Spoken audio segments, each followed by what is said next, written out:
Magandang araw po mga kaibigan. Ito po ang part 2 ng pagtatanim sa aming halamanan. At sobrang excited kami ngayon kasi may nag-send sa amin ng bagong garden beds. Itong company Vegiga, nag-send sila sa amin ng 2 raised metal garden beds. At tamang-tama kasi ang isang garden bed namin na kahoy, sira-sira na at talagang kailangan palitan na. Kaya, serap na natin.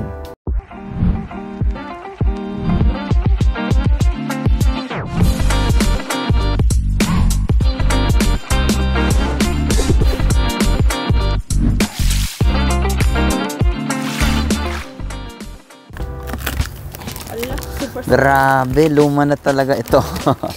Ilang taon na kasi ito. Buksan ko itong bagong garden bed. Wow! Yan o. Yung kinuha ko is color gray. May mga iba't ibang options sila.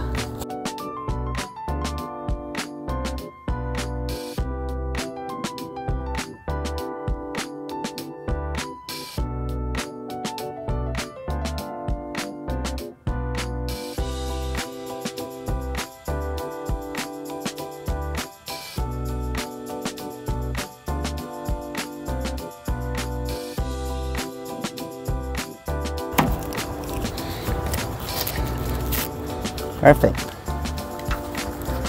Inside the start. Ganyan.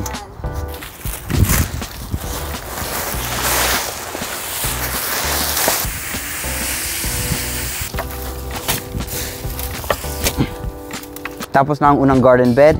Isa-set up pa namin itong pangalawa. Tapos ipapakita namin sa inyo ang final product. Ang ganda, no? Super ganda na ng area na to. Excited ako. Ito na ang 2 garden bed. Tapos na. Ang kulang na lang is yung topsoil niya. May isa pang garden snake dito. Mas malaki oh. Kasi laki ng kamay ko. Pero mukhang baby pa. Buhay. Ayan ah. Mamaya konti, pupunta kami sa store. Babili kami ng dirt pa. Para punuin namin yung 2 garden bed. Tapos babili din kami ng mga ibang halaman. Para may laman na ito. Kakauwi lang namin galing sa store, bumili na kami ng bagong soil, pang paibabaw dito sa 2 garden beds.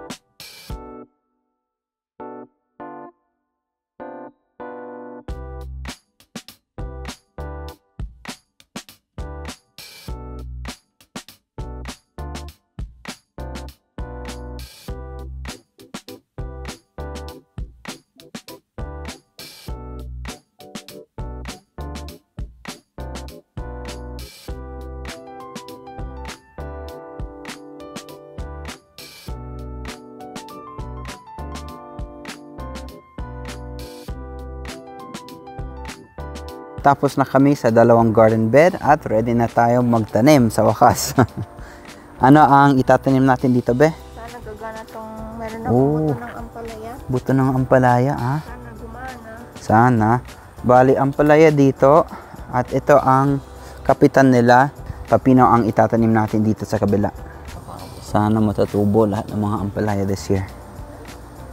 Ito ang mga binili naming pepino.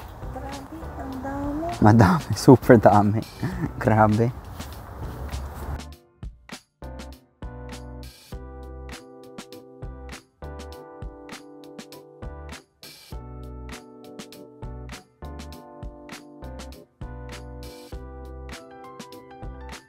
Itatanim natin dito may radish.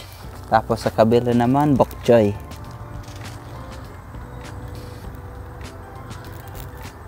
Tapos na kami magtanim dito sa 2 bagong garden beds namin galing sa Vegiga. Kung plantita po kayo, kagaya namin, mag-order na po kayo ng raised garden beds nyo sa Vegiga. At huwag kalimutan gamitin ang promo code ni Kuya Jake para may discount pa kayo. Maraming salamat sa Vegiga sa binigay nilang raised garden beds. At abangan po ang susunod namin mga vlogs. Ingat po kayo!